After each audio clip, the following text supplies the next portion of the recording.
गुरु भगवान के शुक्राने हैं। मैं कुछ बिल्कुल व्यवहारिक बात ले रहा हूँ। आप इसको अपनी साधना में भी लगा सकते हैं। जैसे उदाहरण के तौर पर हमने एक पॉइंट लिया, ऑनेस्टी, ईमानदारी। तो क्या हम ईमानदार हैं भगवान के प्रति, अपने प्रति? जितनी माला हमने निर्धारित की कि हम 64 माला रोज की करेंगे, तो क्या हम करते हैं? क्या हम पूरे साल इस प्रण को निभाते हैं? क्या हम ईमानदार हैं? तो ये जो मैं पॉइंट्स लूँगा ये व्यवहारिक हैं, लेकिन आप इसको पारमार्थिक यानी अपने साधन की राह पे भी लगा सकते हैं। अब यहाँ कुछ लोगों के मन में ये बात आई होगी कि हाँ, हमने शुरू में कहा था हम 64 माला रोज की करेंगे, लेकिन अब तो हम नहीं कर पा रहे।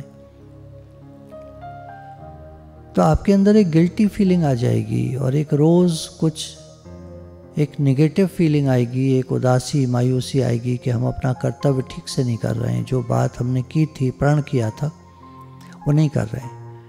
जो लापरवाह लोग हैं वो ध्यान नहीं देंगे, वो कहेंगे अरे ठीक है, हमने कहा था, ठीक है, अब क्या करें, अब क्या करें, होता नहीं है, इतना टाइम नहीं है, ये नहीं है, वो नहीं है, वो ऐसे करके टाल जाएंगे। तो ऐसे वो लोग होते हैं जो फैक्ट्री में केवल तनख्वाह के लिए जाते हैं, कहीं काम करने ऑफिस में जाते हैं तो केवल तनख्वाह के लिए जाते हैं। उनको काम से कोई मतलब नहीं, अपने जीवन के उद्धार से कोई मतलब नहीं।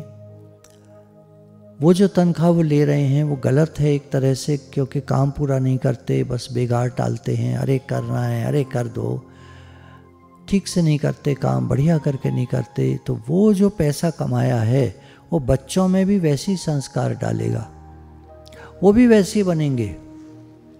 कोई कोई बच्चा अच्छा निकल जाता है ऐसे घरों में भी, ये भी देखा गया है, उसके अपने संस्कार लेकर आया है पूर्व जन्म से। लेकिन इस जन्म में हम क्या संस्कार दे रहे हैं? चलिए मैं थोड़ा सा इस बारे में लेता हूं। जीवन में वही इंसान अच्छे तरीके से काम कर सकता है जो ओनरशिप लेता है। कहीं नौकरी हमने ज्वाइन की, नौकरी के लिए, जैसे मैंने आपको उदाहरण दिया था, एक कंपनी का, एक बड़ी सी गाड़ी आके रुकी, उसमें कंपनी का प्रेसिडेंट था। उसने आवाज़ लगाई एक आदमी को, स्टे इधर आओ। वो आया, बातचीत हुई, उसने काम समझा दिया और वो गाड़ी चली गई। तो लोग जो उसके आसपास थे आकर कहते, तू प्रेसिडेंट को जानता है? कहता है हाँ, हम दोनों ने एक ही दिन नौकरी ज्वाइन की थी, आज से 20 साल पहले। ये 20 साल में वही हम लोग को $1.5 मिलते थे हफ्ते के, $1.5, पुरानी बात है, हफ्ते के दोनों को। ये आज प्रेसिडेंट है कंपनी का, मतलब राइज करता गया। प्रेसिडेंट ऐसे नहीं हो जाते कि एक आम आदमी क्लर्क है और वो प्रेसिडेंट हो जाए, नहीं, उसके बाद बहुत सारी ग्रेड्स होती हैं। मैनेजर बनेगा, जनरल मैनेजर बनेगा, वहाँ का और भी जो भी बनेगा, सेक्रेटरी बनेगा, जो भी बनेगा, जहाँ जैसी कंपनी में जो होता है, लास्ट में जाके प्रेसिडेंट, मतलब वो तो फिर सबसे ऊपर है।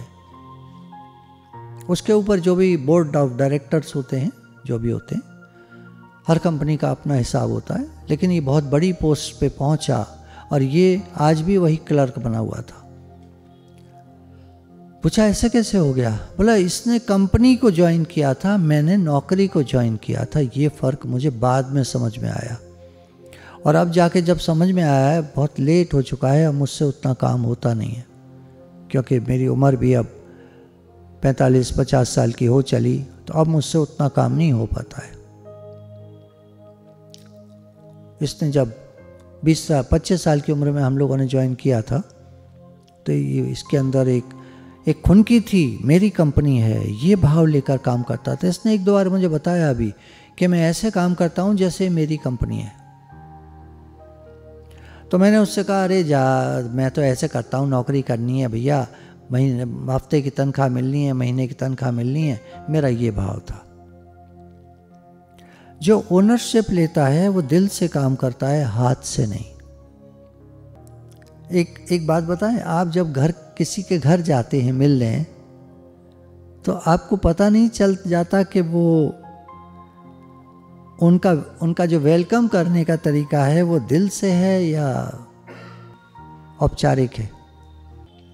कोई भी काम हमें निपुणता से करना हो तो दिल से करना होगा, हाथ से नहीं। और जब आप उस घर पर जहाँ जाते हैं आपको पता चल जाता है गेट से ही कि आप कितने वेलकम हो, और जब खाना खाते हो वहाँ तो आपको पता चल जाता है वो खाना हाथों से बनाया है या दिल से बनाया है। वो भोजन जो आप कर रहे हो वो हाथों से बना हुआ है या दिल से बना हुआ है, आपको पता चल जाता है।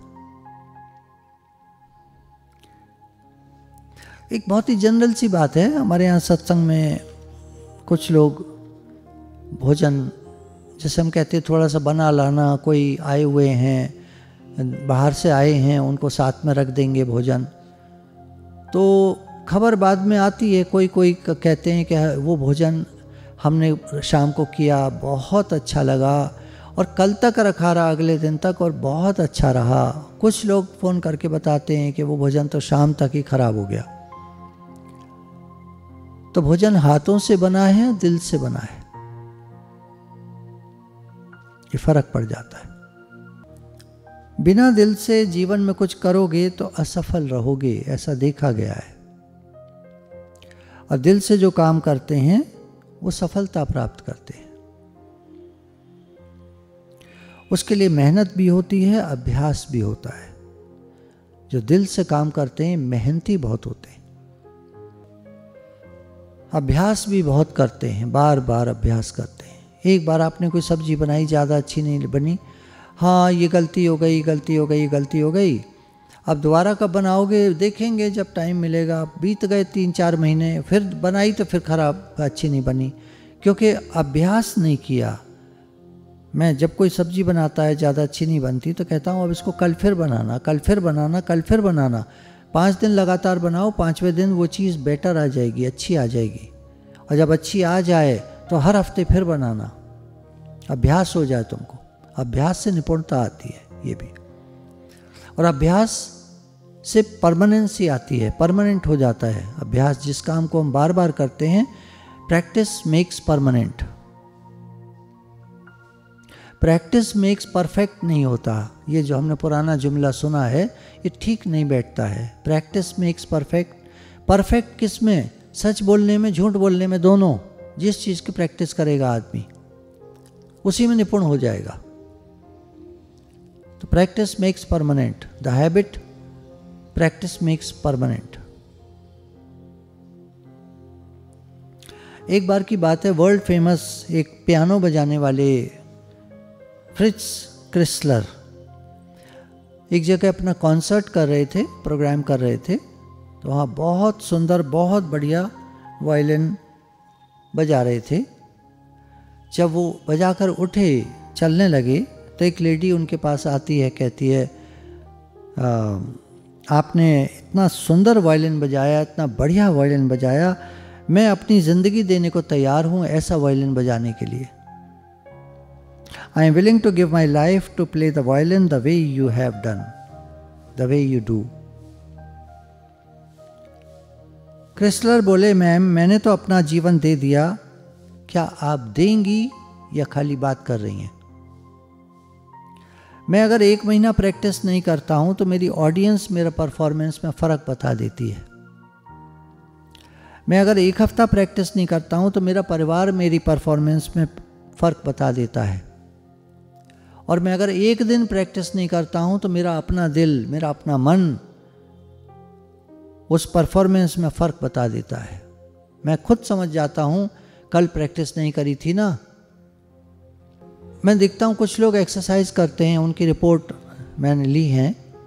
आप रोज़ करते हो? हाँ जी। 365 दिन करते हो? हाँ जी। 1 घंटा का नियम है, पूरा 1 घंटा करते हो? हाँ जी। पर कभी कभी हो जाता है मजबूरी में, कोई आ गया, कोई बात हो गई, तो फिर आधा घंटा ही प्रैक्टिस कर पाते हैं। चलो कोई नहीं, करते तो हो, आप 365 दिन करते हो, ठीक, बहुत अच्छी बात। कुछ लोग एक्सरसाइज करते हो? हाँ जी। कितने दिन करते होगे साल में? हाँ जी मतलब नहीं वो करते तो हैं लेकिन लग गया, अब छोड़ो उस बात को, अब उस बात का कोई फ़ायदा नहीं। जहाँ लेकिन लग जाए उस बात का कोई फ़ायदा नहीं। आपने जो ठाना है, कुछ लोग 5 डेज़ अ वीक करते हैं, कुछ लोग 6 डेज़ अ वीक करते हैं, जैसा नियम जिसने अपने लिए बनाया है वो नियम है तो नियम है। नियम से मन वश होता है, ये हमारे शास्त्रों में लिखा है। किसी भी बात का नियम ले लो आप कहते हो माला का नियम नहीं निभता हमसे, कोई तो नियम ले लो जो निभ जाए आपसे। सुबह उठकर 1 गिलास पानी भर के पिएंगे, नियम बना लो ना, पियो ना उसको। 1 गिलास पानी सुबह उठकर जो आपका नियम है पीने का, कोई अब आप कहेंगे हम तो 4 गिलास पीते हैं, वो पीते होगे आप, ठीक है, हम तो नियम की बात कर रहे हैं।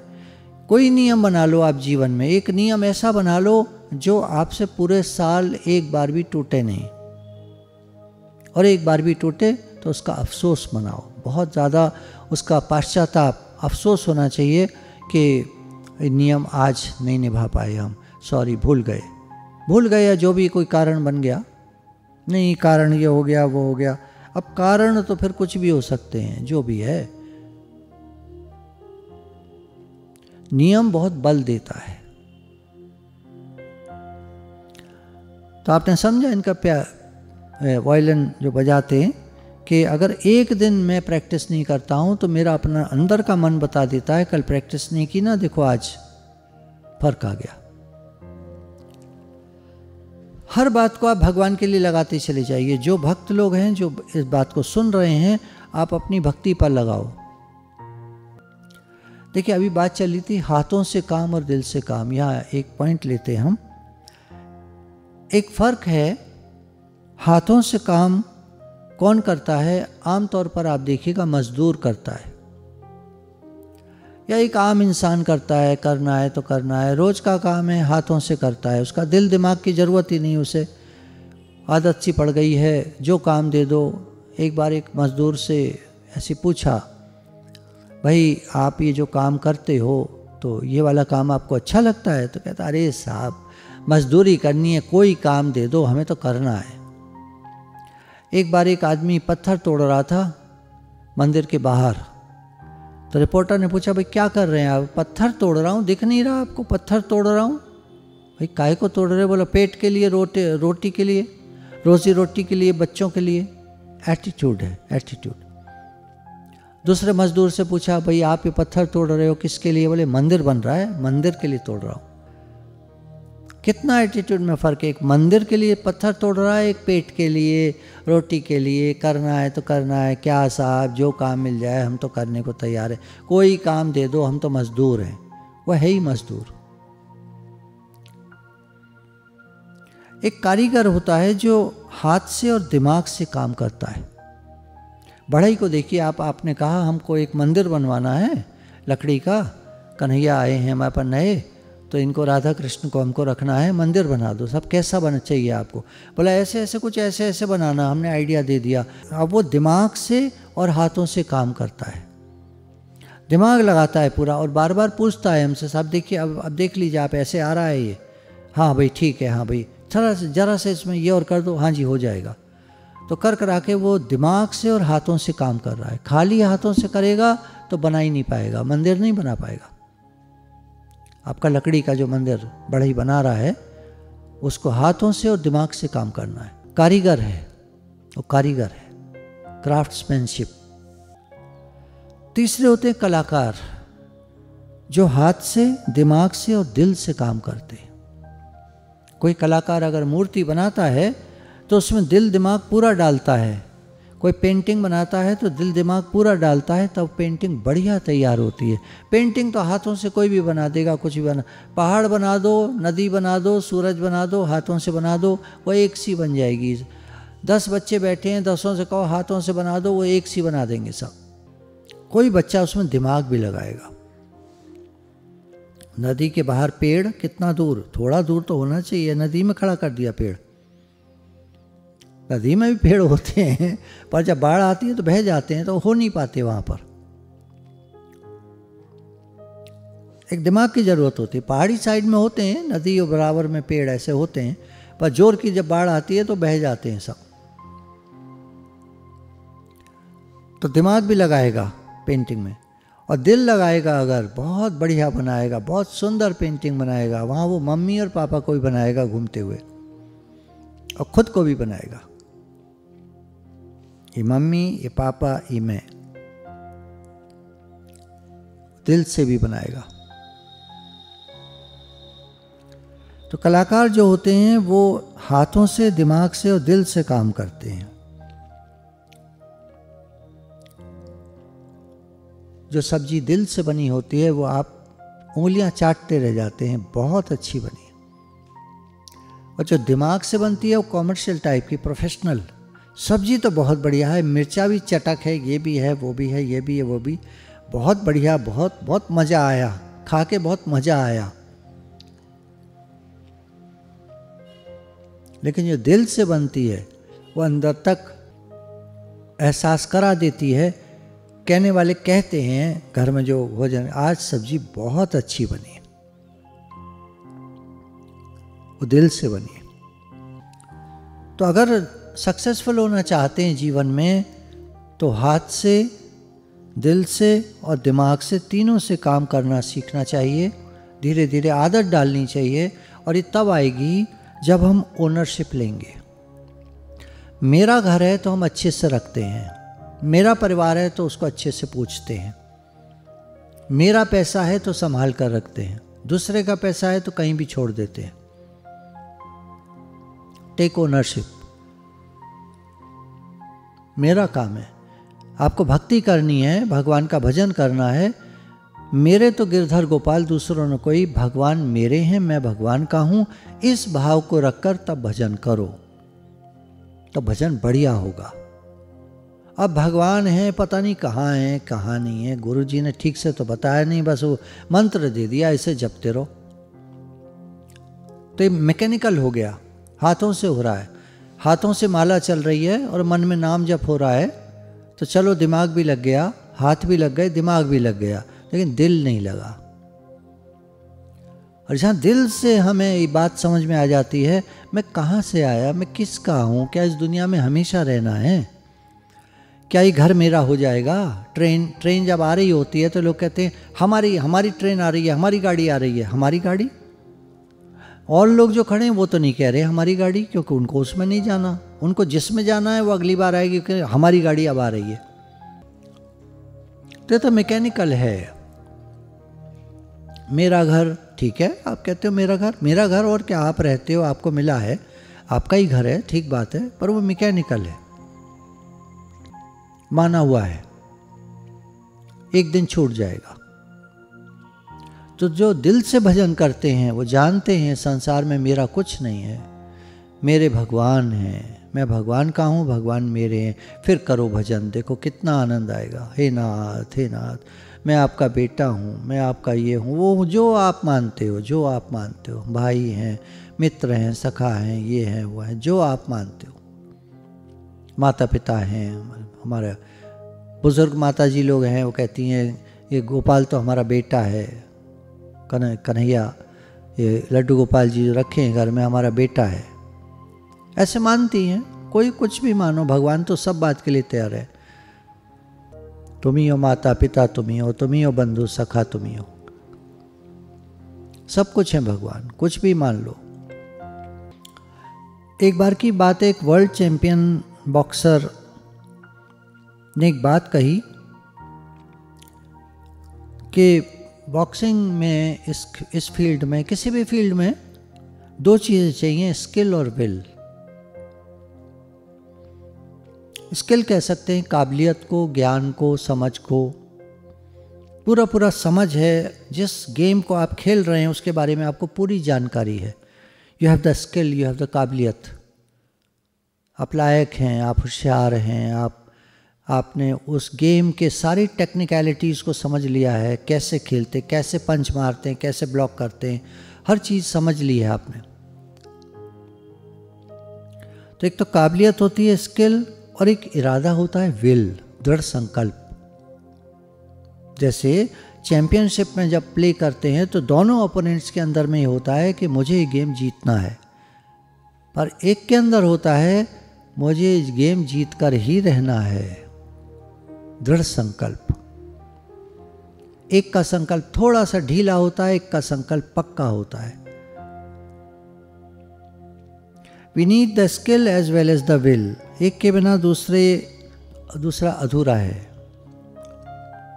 अब इन दोनों में अगर देखें तो जैसे बॉक्सिंग का मैच है, इसमें हम अभी देखते हैं कि इरादा यानी विल की इम्पोर्टेंस स्किल से ज़्यादा है। तो एक बार की बात है, यही चैंपियन जो ये बात बता रहा है उसने कहा एक बार की बात है, चैंपियनशिप का वो चल रहा था, मैच चल रहा था, मैं लड़ रहा था और मेरे विरोधी ने मुझे एक ज़ोर का पंच मारा, मुक्का मारा और मुझे गिरा दिया और मेरे चक्कर आ गए और मैं बिल्कुल बेहोश सा एकदम अपने को फील करने लगा। मैं रिंग पर लेटा हुआ था, रेफरी गिनती गिनने लगा, 1 2 10 तक गिनते हैं। वो गिनती गिन रहा था और मेरे अंदर की स्किल मुझे नहीं उठा सकती थी। स्किल तो काम कर गई जितना करना था और अगले की स्किल ज़्यादा थी, उसने मुझे मुक्का मार दिया, मैं बेहोश हो गया। मतलब होश में तो था लेकिन चक्कर आ रहा था, बेहोशी की सी हालत थी। उस समय मेरे विल ने काम किया, मेरे विल ने अंदर से आवाज़ लगाई, एक बार फिर से खड़े हो जाओ, get up one more time, get up one more time, get up one more time. आवाज़ आने लगी मुझे अंदर से और वो 8 9 ऐसे बोल ही रहा था और मैं उठ खड़ा हुआ। तो कभी कभी हमारी स्किल से ज़्यादा विल काम आती है, विल पावर जिनकी अम्मा जी की विल पावर बड़ी स्ट्रांग थी। एक बार की बात है, वो सत्संग के लिए लखनऊ जा रहे थे अम्मा जी। तो सुबह ट्रेन वहाँ 7 बजे करीब पहुँचती है, तो उठकर बैठ गए थे, अपना ध्यान कर रहे थे सीट पर। सीट मिली हुई होती है ना, तो 2 टायर था उस समय, एक नीचे की सीट एक ऊपर की सीट। तो ऊपर कोई बच्चा सो रहा था, 5-6 साल का बच्चा होगा, छोटा भी नहीं था। उसको माँ बाप ने सुला रखा था उधर, खुद सामने वाली सीट पे थे। तो अम्मा जी बैठे हुए ध्यान कर रहे थे, क्योंकि ये घुटने आगे निकले हुए होंगे बर्थ से, तो ऊपर से वो बच्चा करवट लिया और वो गिरा और धाड़ से उनके घुटनों पर गिरा और अम्मा जी को बेहोशी आ गई। लखनऊ का स्टेशन पर ट्रेन एंटर कर रही है, उनको उतरना है और उनको बेहोश हो गए। उस समय उन्होंने बताया मेरी विल ने काम करा, उठो उठो स्टेशन आ गया है, उठो उठो स्टेशन आ गया है। और बस 10-20 सेकंड लगे होंगे और मैं फिर से उठकर बैठ गई। आप देखिएगा कभी ये जो घुटनों के जो थाइस का एरिया होता है ऊपर, अगर कोई चीज़ जोर से गिर जाए कभी भी आप देखिएगा तो बेहोशी आ जाती है। ये जो एरिया होता है ये सेंसिटिव होता है। घुटने से ये जो थाइस का जो ऊपर का एरिया है, अपर एरिया, ये सेंसिटिव होता है। घुटने ये इधर हैं, लेकिन उनकी विल पावर बड़ी स्ट्रांग थी। कभी भी देखते थे उनको, जो करना है तो करना है, ठान लेते थे तो करके रहते थे। गुरुजी को बुलाना है, 25 लोग आ गए कोठी में। कहने को कोठी बड़ी थी पर इतनी बड़ी नहीं थी, उसमें इतनी व्यवस्थाएं नहीं थी, पैसे की कमी के कारण व्यवस्थाएं बहुत कम थी। 25 लोग उसमें ठहर जाया करते थे। कैसे ठहराते थे हम? अब वो तो देखिए, किसी के दिल होगा, दिमाग होगा, विल पावर होगी तो करके दिखा देगा आपको। 3 कमरे के घर वाला भी करके दिखा सकता है, 25 लोगों को ठहरा सकता है। क्योंकि ड्राइंग रूम भी तो होता है 3 BHK में, ड्राइंग रूम भी काम आ जाता है। पूरा हम गद्दों से भर देते थे ड्राइंग रूम को, और डाइनिंग रूम भी। उसकी मेज बाहर कर देते थे, कुर्सियां निकाल देते थे, डाइनिंग रूम में भी गद्दे बिछा देते थे। जहाँ विल है, where there is a will there is a way, एक पुरानी कहावत है। जहाँ चाह वहाँ रहा। आप चाहते हो कोई काम करना, आप कर लोगे। आपकी विल है, आप कर लोगे। देखिए, जब भी आप किसी व्यक्ति से कहते हैं कि ये काम होना है, करना है, वो ये जवाब देता है कि मैं ये काम नहीं कर सकता, तो वो 2 बात कह रहा है। या तो मैं करना नहीं चाहता, या मुझे करना नहीं आता। करना नहीं आता तो उसको टेक्निकल ट्रेनिंग की ज़रूरत है। आप उसे ट्रेन कर दो, वो कर लेगा अगली बार। आप बोलो ये काम तो मैं सीखना है, वो सीख लेगा और कर देगा। जो ये कह रहा है कि मैं करना नहीं चाहता, वो दो चीज़ें कह रहा है फिर से। मैं परवाह नहीं करता, भाड़ में जाओ, मुझे नहीं करना आपका काम। ये एटीट्यूड की बात है। दूसरा एक बहुत इंपॉर्टेंट पॉइंट है इसमें, जो ये कह रहा है कि मैं नहीं कर सकता, वो ये कह रहा है शायद मेरे सिद्धांतों और उसूलों के खिलाफ है। जैसे हमने कहा ये काम होना है और उसको समझ में आ गया कि इसमें कुछ रिश्वत भी देनी है, कुछ बेईमानी भी है और इससे किसी का नुकसान भी हो सकता है। ये तीन बातें, रिश्वत भी देनी है, बेईमानी भी करनी है और ये किसी का नुकसान भी कर सकता है, वो काम नहीं करेगा। वो साफ मना कर देगा, मैं ये काम नहीं कर सकता। तो अब देखना ये है कि अगर कोई कह रहा है कि मैं ये काम नहीं कर सकता, तो दो बातें कह रहा है। मुझे करना नहीं आता, तो उसे टेक्निकल ट्रेनिंग की ज़रूरत है, आप ट्रेन करो। या वो ये कह रहा है कि मैं करना नहीं चाहता, तो फिर दो चीज़ कह रहा है, मैं परवाह नहीं करता, उसका एटीट्यूड ऐसा है, या दूसरा मेरे सिद्धांतों और उसूलों के खिलाफ है। ये दुनिया में 90% प्रॉब्लम इन्हीं दो वजह से होती है। एक एटीट्यूड की बात होती है, एक सिद्धांतों की बात होती है। कुछ लोग को कुछ काम करने को दो तो वो नहीं करते हैं, कहते हैं ये हमारे सिद्धांतों के खिलाफ है, हम नहीं करेंगे। बहुत ही साधारण सी चीज़ है। एक बार पुताई करने वाले घर पर लगाए हुए थे, तो एक पर्टिकुलर डे आता है, तो कहे हम साहब कल नहीं आएंगे। तो हमने कहा क्यों, तो काम रोज़ होता है, रोज़ करते हैं सब लोग। नहीं बोला, हमारा उसूल है, हमारा सिद्धांत है कि इस दिन हम छुट्टी रखते हैं। ठीक है भैया, तो क्या करेंगे, हम एक्सेप्ट कर लेंगे। उनके सिद्धांत ऐसे, उनका उसूल ऐसे। तो कुछ बातें एक्सेप्ट कर ली जाती हैं, कुछ बातें अब वो कह रहा है मैं करना नहीं चाहता, एटीट्यूड ही नहीं है उसका काम करने का, तो उससे तो आप काम करा नहीं सकते। उसको ज्ञान की ज़रूरत है, समझ की ज़रूरत है। तो will is an attitude. Positive attitude वाले व्यक्ति को आप रोक नहीं सकते और नेगेटिव एटीट्यूड वाले व्यक्ति से आप काम नहीं करा सकते, उसकी मदद नहीं कर सकते, उसका कुछ नहीं कर सकते आप। उसका नेगेटिव एटीट्यूड है, आप जो करना चाहोगे वो उसमें शंका करेगा। दो व्यक्तियों की हमको हेल्प करनी थी, तो एक से हमने कहा भैया अपना आप अकाउंट नंबर हमको दे दो तो आपके अकाउंट में पैसे डाल दें। उसने कहा हाँ जी भेजता हूँ। उसने फ़ोटो तुरंत भेज दी अपने अकाउंट, उसकी पासबुक की फ़ोटो तुरंत भेज दी। हाँ, दूसरे से हमने कहा भाई अकाउंट नंबर दे दो तो हम उसमें पैसे डाल दें। बोला साहब आपका क्या पता, आप मेरे अकाउंट में से पैसे निकाल लो। एटीट्यूड की बात है। हमने कहा भैया अकाउंट नंबर देने से कोई पैसे कैसे निकाल लेगा, तुम्हें इतनी समझ नहीं है।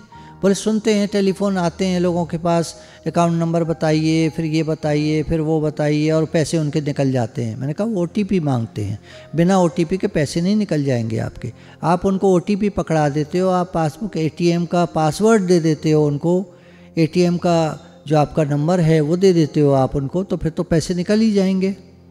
हमने तो कुछ नहीं मांगा आपसे, सिर्फ अकाउंट नंबर मांगा है और IFSC कोड मांगा है बैंक का, बस दो चीज़ें मांगी हैं आपसे, और कुछ नहीं मांगा। खैर, ना उन्होंने फिर अकाउंट नंबर दिया, ना हमने पैसा ट्रांसफ़र किया। निगेटिव एटीट्यूड वाले की मदद आप करना भी चाहो तो नहीं कर सकते। वो जहाँ है, जिस हाल में है, भगवान ने उसे ठीक रखा है। जीवन में सक्सेसफुल होने के लिए एबिलिटी, काबिलियत बहुत ज़रूरी है, लेकिन चरित्र भी चाहिए। काबिलियत, एबिलिटी से आप काफ़ी ऊपर तक जा सकते हो, लेकिन अगर चरित्र अच्छा नहीं है तो आप गिर सकते हो। एबिलिटी आदमी को ऊपर ले जाती है, चरित्र उसको वहाँ स्थायी रखता है। एबिलिटी, काबिलियत, हुनर, होशियारी, कारीगरी, काम का कैसे किया जाता है उसकी जानकारी, होशियारी, ये आपको ऊपर तक ले जाती है, लेकिन चरित्र आपको वहाँ कायम, स्थायी, स्थिर रखता है। किसी व्यक्ति में बहुत काबिलियत है, लेकिन अगर वो भरोसेमंद नहीं है, डिपेंडेबल नहीं है तो आप उससे काम कराना पसंद नहीं करेंगे, क्योंकि वो डिपेंडेबल नहीं है, भरोसेमंद नहीं है, उसका चरित्र ठीक नहीं है, तो आप उसको अवॉइड करेंगे। उस काम को जो आपको कराना है किसी और से कराएंगे जो भरोसेमंद होगा। 10 किलोमीटर दूर मैकेनिक पर क्यों जाते हैं गाड़ी ठीक कराने? पेट्रोल पंप का ही ले लीजिए, रोज़ का काम है। पर जो हमारे घर के पास है वहाँ नहीं भरवाते, कहीं रास्ते में एक है वहाँ भरवाते हैं। क्यों? हमको भरोसा पसंद है। किस पर भरोसा कर सकते हैं? सही पेट्रोल डालेगा। Ability is more important, dependability is crucial. Ability बहुत ज़रूरी है, लेकिन डिपेंडेबिलिटी भी बहुत ज़रूरी है। किसी की एबिलिटी है, किसी का बहुत अच्छी चीज़ है, बहुत अच्छा काम है, कोई आपको ग्लास की चीज़ दे रहा है, बहुत सुंदर ग्लास की चीज़ है, लेकिन जब आप उसमें गर्म पानी डाल देते हो, तेज़ गर्म, तो चटक जाता है। तो ऐसी चीज़ नहीं चलेगी ना। अब देखिए कुछ बातें हम देखते हैं। हमने शुरू किया था ओनरशिप लेने वाले। कंपनी आप नौकरी के लिए जाते हो या ओनरशिप ली आपने कि अब ये कंपनी हमारी है, अब हम इसमें काम करेंगे। साधक के लक्षण अभी आप सुन रहे थे, बहुत अच्छे अच्छे। यहाँ हम अपनी तरफ देखें, अगर हमारे अंदर ओनरशिप है, मेरा काम है, मैं भक्ति करता हूँ, मेरे भगवान है ना। कहीं भी ले लो आप, काम के लिए ले लो दुनिया में या भगवान की तरफ ले लो, दोनों के लिए काम आती हैं चीज़ें। दोनों रास्तों पर ये जो ओनरशिप है ये काम आएगी। डिपेंडेबिलिटी आती है इसमें। आप डिपेंड कर सकते हो उस वक्त। जैसे हम गुरु के पास जाते हैं, उनके अंदर डिपेंडेबिलिटी है, क्या वो हमें सही बात बता रहे हैं? ये बहुत ज़रूरी है। तो गुरु पर हम तभी निर्भर हो पाएंगे जब हमें ये पता होगा कि ये सही आदमी है। सही व्यक्ति पर ही हम निर्भर हो सकते हैं। डिपेंडेबिलिटी एक सही व्यक्ति पर ही हो सकती है। और सही व्यक्ति कौन है? जो ओनरशिप लेता है, मेरा काम है, मेरा काम है, मैं तुम्हें मुक्त कर दूंगा, तो हम उस पर निर्भर हो सकते हैं। वो अपना काम समझता है। दुनिया में क्या है, यूट्यूब पर कितने सारे चैनल हैं, आप सुनते होंगे, कहीं भी सत्संग निकल आता होगा, किसी का खुल जाता होगा, आप सुन लेते होंगे। वो डिपेंडेबल नहीं है, वो केवल आपको बातें बता रहे हैं और बातें बता के छोड़ देंगे आपको, बस। अब आप जाओ, खुद करो, अपने आप करो। डिपेंडेबिलिटी नहीं है वहाँ। लेकिन हमारे गुरु, वो हमको संरक्षण देते हैं, हमारी सहायता करते हैं। भले दूर बैठे हैं, लेकिन हमको अपनी वाणी से, अपने भाव से तारते हैं, क्योंकि उनके अंदर ये भाव है, भगवान सबका भला हो। जो आपके रास्ते पे लगे हैं, हमारे चेले, तुम्हारे चेले, उनके मन में कुछ नहीं होता। जो आपके रास्ते में चले हैं प्रभु, जो आपके रास्ते में लगे हैं, भगवान सबका उद्धार हो, सबका बेड़ा पार करना प्रभु। उनके अंदर ये ओनरशिप है। जो कंपनी ज्वाइन करता है, कहता है मेरी कंपनी है, वो मेहनत से काम करता है, दिलो जान से काम करता है, वो हाथों से, दिल से, दिमाग से, तीनों से काम करता है। अब ओनरशिप लेने वाले के अंदर आप ऑटोमेटिकली देखिएगा, इंटेग्रिटी होती है, विश्वसनीय होता है, लॉयल्टी होती है, वफादारी होती है, ट्रुथफुलनेस, हमेशा सच बोलता है। देखिए, आपको दृष्टांत सुनाया था, आपको फिर से सुन लीजिए। पार्क में एक बाप जाता है 2 बच्चों के बेटों के साथ। एक बेटा 15 साल का है, एक बेटा 11 साल का है। पार्क के बाहर नोटिस बोर्ड लगा है, 10 साल से नीचे के बच्चों की एंट्री फ्री है, कोई टिकट नहीं। 10 साल के ऊपर के बच्चों की जो भी टिकट है वहाँ पर। पिता टिकट लेने वाले को कहता है 3 टिकट देना। वो टिकट देने वाला झांकता है, सर आपका ये बेटा तो 10 साल से कम लग रहा है। वो बोलते नहीं, ये 11 साल का है, देखने में कम लग रहा है, 11 साल का है। तो टिकट देने वाला कहता है, साहब अगर आप कह देते कि ये 9.5 साल का है तो मैं कौन सा आपसे कुछ कहता, मैं तो 2 टिकट आपको दे देता, आपके 1 पैसे के पैसे बच जाते। या कौन देख रहा है? बोला देख तो कोई नहीं रहा। फादर कहते हैं देख तो कोई नहीं रहा, लेकिन ये बच्चा सुन रहा है, ये बच्चा सुन रहा है, इसके अंदर संस्कार चले जाएंगे झूठ बोलने के। तुम इसको झूठ बोलना सिखाना चाहते हो? तुम अपने बच्चे को झूठ बोलना सिखाना चाहते हो? ये बात देखने की। देख तो कोई नहीं रहा, सुन भी कोई नहीं रहा, लेकिन ये बच्चा सुन रहा है कि पापा ने कहा हाँ ये 9.5 साल का है, अरे मैं तो 11 का हूं। बच्चे के अंदर झूठ आ जाएगा, संस्कार गलत पड़ जाएगा और जिंदगी में वो ऐसे ही करेगा फिर। और कभी पकड़ा गया तो बाप को बद्दुआ देगा।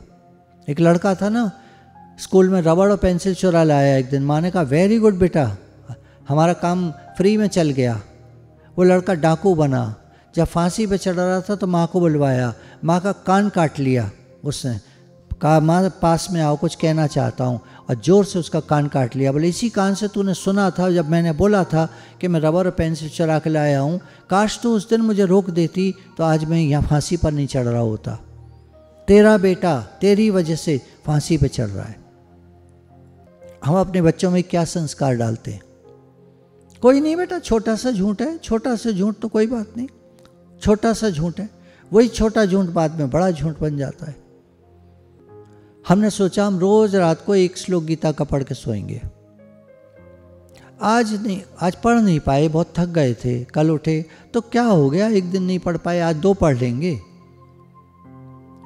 देखिए ईमानदारी की बात हो रही है, बात बुरी नहीं है। आप आज 2 पढ़ लोगे, हो जाएगा, भगवान गुस्सा नहीं कर रहे, कुछ नहीं कह रहे, पर एक नियम की बात है ना। हम इस बात को ज़्यादा वैसे ना लगाएं, गलत तरीके से ना उठा लें। देखिए मैं आपसे क्षमा चाहता हूँ, मैं समझाने में कहीं कहीं असमर्थ हो जाता हूँ, मेरे पास इतने शब्द नहीं होते हैं, मैं उतना ज़्यादा होशियार नहीं हूँ, उतना पढ़ा लिखा नहीं हूँ, मैं आपसे क्षमा चाहता हूँ। पर मेरा प्रयास रहता है, मेरा भाव बहुत अच्छा है कि आपको जीवन में लाभ हो, आप उन्नति करें हर तरह से। गीता में जब गीता का पूर्ण होने वाली है तो संजय कहता है कि धृतराष्ट्र महाराज, जहाँ भगवान है वहाँ श्री है, विजय है, सब कुछ है, प्रॉस्पेरिटी है, पैसा वैसा सब है वहाँ। जहाँ भगवान होते हैं और किसी बात की कभी कमी नहीं होती, सब चीज़ हो जाती है, प्रॉस्पेरिटी होती है वहाँ, सब काम हो जाता है, काम कोई रुकता नहीं है जहाँ भगवान होते।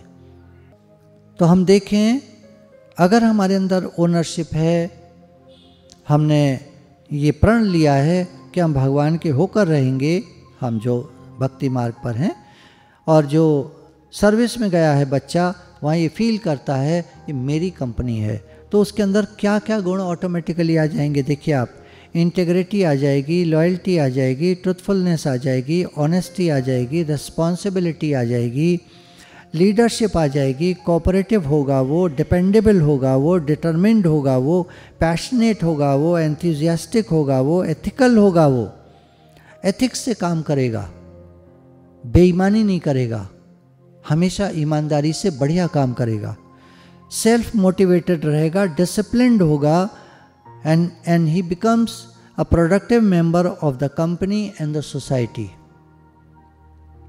कुछ लोग ये काम ले लेते हैं कि हम इस समय फलाने प्रांत में कमी हो गई है, सूखा पड़ गया है, कोई दिक्कत हो गई है, हम वहाँ सामान पहुँचाएंगे। बीड़ा अच्छा उठाते हैं, लेकिन वो सामान रास्ते में कहाँ जाता है पता नहीं चलता। हम लोगों ने भी बीड़ा उठाया था और 5 जगहों से सामान इकट्ठा करके कई जगहों पर भेजा था। एक जगह की शिकायत आई फलाने शहर से जो सामान गया वो पुराना था और उसमें कुछ पीसेस फटे हुए थे, जबकि हर शहर को ये कहा गया था कि आप या तो नया कपड़ा या 1 बार यूज्ड या 2-3 बार यूज्ड, बिल्कुल नई हालत में जो हो केवल वही भेजना। पुराना कपड़ा अपनी माई को, इसको, उसको, सब्जी वाले को, अपने रेडी वाले को, आप घर से बाहर निकलते हो, कोई रेडी वाले बैठे होते हैं, फुटपाथ पे लोग बैठे होते हैं, आप उनको दे देना पुराने कपड़े, इस पार्सल में नहीं भेजना। पर उस शहर के लोगों ने उस पार्सल में पुराने कपड़े भी और कटे फटे भी डाल दिए। इंटेग्रिटी नहीं है, या तो वो समझे नहीं बात को, ये भी कह सकते हैं, मैं समझा नहीं जी आपने क्या कहा था। अभी अगर उनसे कहा जाएगा कि ऐसा हुआ तो वो ये उनका जवाब यही होगा, हमें समझ में नहीं आया आपने क्या कहा था, साफ समझाया था, नए कपड़े एक बार यूज्ड या 2-4 बार यूज्ड बस, थोड़े भी पुराने हो देखने में तो आप कहीं रेडी वाले को दे देना, इधर वाले को उधर वाले को दे देना, इस पार्सल में नहीं भेजना। अभी भी नहीं समझ में आ रहा होगा उन लोगों को, क्योंकि वो सुनना नहीं चाहते। बताया था ना, मैं करना नहीं चाहता काम। तो ऐसे व्यक्ति का आप कुछ नहीं कर सकते। सब तरह के लोग सब जगह होते हैं। मैंने कुछ बात कह दी है, मैं क्षमा चाहता हूँ आपसे, कुछ लोगों को बुरा न लगे, आप मुझे क्षमा करें। मेरा कोई भाव नहीं है आपको कुछ कहने का, परंतु सच बात जानना जरूरी है। अगर आप जीवन में तरक्की करना चाहते हैं तो ईमानदार बनो। बेईमानी थोड़े टाइम चलती है, ज़्यादा टाइम नहीं चलती। Honesty page in the long run एक कहावत है। ईमानदारी भले शुरू में एकदम से न चले, पर लंबे रास्ते तक चलती है, आजीवन चलती है ईमानदारी। वहाँ आपको झूठ नहीं बोलना पड़ता, और झूठ बोल के याद नहीं रखना पड़ता कि पहले मैंने इस व्यक्ति को क्या क्या कहा था, क्या बोला था, क्या रेट सामान दिया था, ये आइटम 25 रुपये का लगाया था, इसको अब तो याद ही नहीं है कितने का लगाया था, है तो 24 का, पर इसको 25 लगा के दिया था, याद तो आ रहा है, पर अब कैसे करें। हाँ भाई साहब, है तो ये 25 का, आपको पिछली बार कितने का दिया था? 25 का ही दिया था। हाँ 25 का ही है, और है 24 का। अब याद रखते रहो हर एक को। झूठ बोलने वाला पकड़ा ही जाता है। भगवान के राज्य में भी दरबार में झूठ नहीं चलता। वो तो बात है ना, और लोग तो बाहर बैठे हैं, भगवान तो अंदर बैठे हैं, वो तो घट घट की जानते हैं। भोले भाव मिले रघुराई, यहाँ तो भोलापन सीधापन चलता है। जिसको दुनिया में लोग बेवकूफ़ कहते हैं, ये आदमी बेवकूफ़ है, सीधा है, भोला है, बेवकूफ़ है उनकी भाषा में, पर वही भगवान को पाता है। और जो अपने को ज़्यादा होशियार बनते हैं, सहज सियाणप लख हो एक न चले नाल। गुरु ग्रंथ साहब ने कहा, कितना ही चालाक और चतुर आदमी हो, उसको भगवान नहीं मिलते। भोले भाव मिले रघुराई। गुरु भगवान के शुक्राने हैं। आप इन बातों को जितना नोट कर सकेंगे तो ये आपके भक्ति मार्ग पर भी काम आएंगी, और आपके बच्चों के लिए तो बहुत काम की चीज़ है। उनको ईमानदारी सच्चाई सिखाइए। अब तक जो भी सिखाया, अब तक जो भी सिखा दिया चलो ठीक है, पर आज से हम कहना शुरू करें कि बेटा हमने पहले कुछ बातें आपको बोली थी, वो ठीक नहीं थी, हम सुधारना चाहते हैं, एक अच्छा और ईमानदार इंसान बनना। जिंदगी में कामयाब हो गए और उतना कामयाब नहीं भी हो पाए तो कोई बात नहीं, तुम्हारे अंदर एक खुनकी होगी, एक बल होगा, एक आत्मविश्वास होगा, तुम्हारे अंदर विल पावर बड़ी स्ट्रांग होगी। झूठ बोलने वाले आदमी की विल पावर स्ट्रांग नहीं हो पाती, अंदर से नहीं हो पाती। बाहर से वो हल्ला मचा लेगा, पर अंदर में वो खोखला होता है, झूठ बोलता है ना। अकड़ उसकी केवल देखने की होती है, अंदर में अकड़ नहीं होती। कोई सच्चा इंसान जब उसके सामने खड़ा हो जाता है तो घबरा जाता है, उसकी आंखें नीचे हो जाती हैं। भगवान को क्या पसंद आएगा, आप क्या सोचते हो? भगवान को क्या पसंद आएगा, एक सच्चा और अच्छा इंसान या एक बेईमान आदमी? भगवान को क्या पसंद आएगा? आप खुद निर्णय कर लो, आप खुद निर्णय कर लो। 2-4 मिनट शांत भाव से बैठेंगे, गहरी सांस लेंगे। थोड़ी देर तक गहरी सांस खींचिए, छोड़िए, अपने शरीर को और मन को रिलैक्स कीजिए।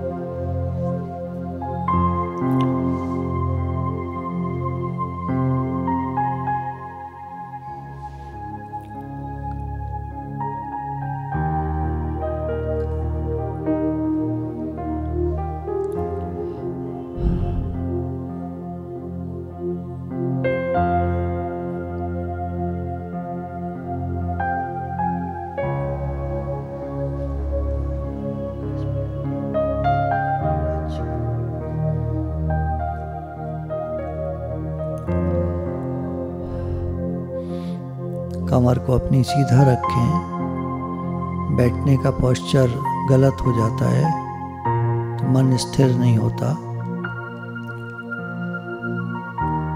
कमर को सीधा रख के कोशिश करें बैठें।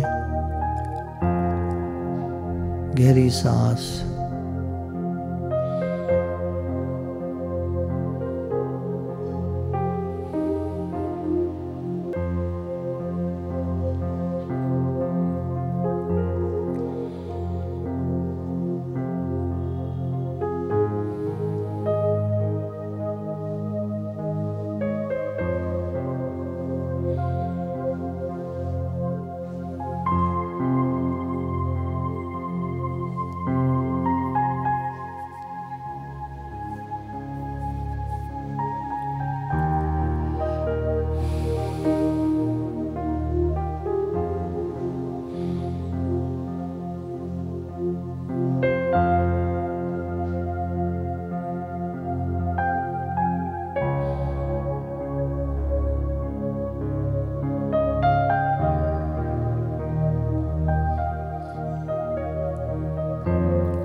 गुरु भगवान के शुक्राने हैं।